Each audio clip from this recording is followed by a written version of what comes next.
തിരുവനന്തപുരത്ത് വലിയ ആവേശമാണ്. UDF ആയാലും NDA ആയാലും LDF ആയാലും വലിയ രീതിയിലുള്ള പ്രചാരണം. അപ്പോൾ അവിടെ കൊട്ടിക്കലാശം അടിപൊളിയായിരിക്കും. നാടും നഗരവും ഇളക്കി മറിച്ചുകൊണ്ടുള്ള ഒരു പരസ്യ പ്രചാരണമാണ് ഞങ്ങൾ നേരിട്ടവിടെ ഒട്ടുപാതയുടെ യാത്രയിൽ തന്നെ തിരുവനന്തപുരത്തും തെക്കൻ കേരളത്തിലും കണ്ടത്.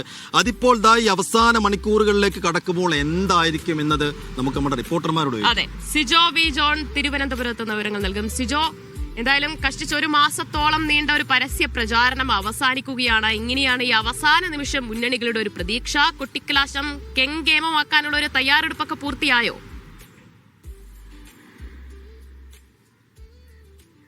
കൊട്ടിക്കലാശം കളറാക്കുക എന്നുള്ളതാണ് 3 മുന്നണികളുടെയും ലക്ഷ്യം. അത് തിരുവനന്തപുരം ആകുമ്പോൾ ഏറ്റവും പ്രധാനപ്പെട്ട ഒരു സ്ഥലമാണ്. അതുകൊണ്ട് നമുക്ക് പ്രതീക്ഷിക്കാമല്ലോ ഏത് രീതിയിലായിരിക്കും എന്നുള്ളത്.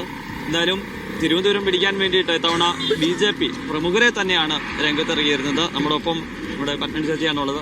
എങ്ങനെയുണ്ട് ഇപ്പോൾ കുറേ ദിവസങ്ങളായി നമ്മൾ തന്നെ നേരെ കാണുകയാണ് ഓരോ സ്ഥലങ്ങളിലൂടെ പോവുകയൊക്കെ ചെയ്യുന്നത്. ഒരു അവസാന നിമിഷങ്ങളിൽ എത്തുമ്പോൾ എന്താണ് ഒരു പ്രതീക്ഷ? ഏകദേശം 1 മാസത്തോളമായി ഡിക്ലെയർ ചെയ്തിട്ട് ഈ കുടുംബങ്ങളിലെല്ലാം ഒരു 3 പ്രാവശ്യത്തോളം കയറാനായിട്ട് സാധിച്ചിട്ടുണ്ട്. അതുമാത്രമല്ല, എനിക്ക് ഇവിടെ പാളയം വാർഡിൽ 6000-ഓളം വോട്ടും 2000-ഓളം കുടുംബാംഗങ്ങളുമുണ്ട്. എല്ലാ വീട്ടിലും കയറി അവരെപ്പറ്റി, ആ കുടുംബത്തെപ്പറ്റി അറിയുക എന്നുള്ളതാണ് ഞാൻ ആദ്യം എൻ്റെ ഒരു ഇതായിട്ട് ചെയ്തേക്കുന്നത്. അവിടെ പ്രായമുള്ളവർ അല്ല അവരുടെ മക്കളൊക്കെ എവിടെയാണ് എന്നുള്ള കാര്യങ്ങളെല്ലാം എനിക്ക് അറിയാനായിട്ട് സാധിച്ചിട്ടുണ്ട്. ഒപ്പം പാളയം വാർഡിനെ പറ്റി പറയുമ്പോഴത്തേക്ക് നിരവധി പ്രശ്നങ്ങളുള്ള വാർഡാണ്. നമ്മുടെ നഗരത്തിൻ്റെ ഹൃദയഭാഗത്ത് കോർപ്പറേഷൻ ഇരിക്കുന്ന സ്ഥലമാണ്. നിരവധി പള്ളികളും അതുപോലെ തന്നെ അമ്പലങ്ങളും മോസ്കുകളും ഒക്കെ ഉള്ള സ്ഥലമാണ്. അപ്പം ജനങ്ങൾ തിങ്ങിപ്പാർക്കുന്ന സ്ഥലമാണ്. നമുക്ക് രൂക്ഷമായ ജലക്ഷാമമുണ്ട്. ഒപ്പം നമുക്ക് ഡ്രെയിനേജിൻ്റെ വലിയ പ്രശ്നമുണ്ട്.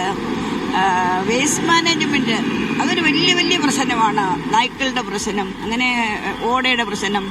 ഈ നമ്മുടെ റോഡുകൾ ചെയ്തിട്ട് അത് പ്രോപ്പർ അല്ലാതെ ചെയ്തതുകൊണ്ട് വെള്ളക്കെട്ടുകൾ, ഇങ്ങനെയുള്ള നിരവധി കാര്യങ്ങളുണ്ട്. ഞാൻ ഈ ഇടയിൽ ലെനിൻ നഗറിൽ പോയപ്പോൾ ഒരു കമ്പി ഇങ്ങനെ വളച്ചു വെച്ചേക്കുന്നതിനകത്ത് വേസ്റ്റ് ഇട്ടേക്കുകയാണ്.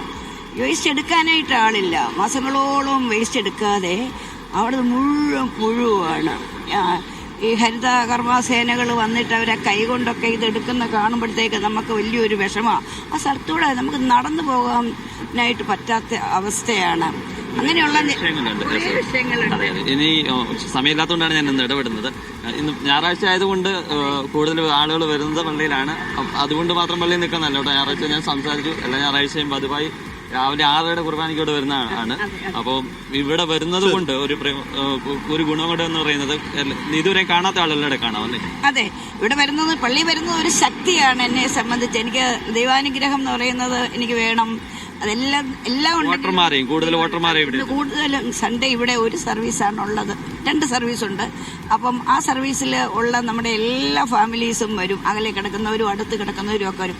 അവരെയൊക്കെ ഒന്ന് നേരിട്ട് കാണാൻ സാധിക്കും എന്നൊക്കെയുള്ളത് ഏറ്റവും സന്തോഷമുള്ള കാര്യമാണ്.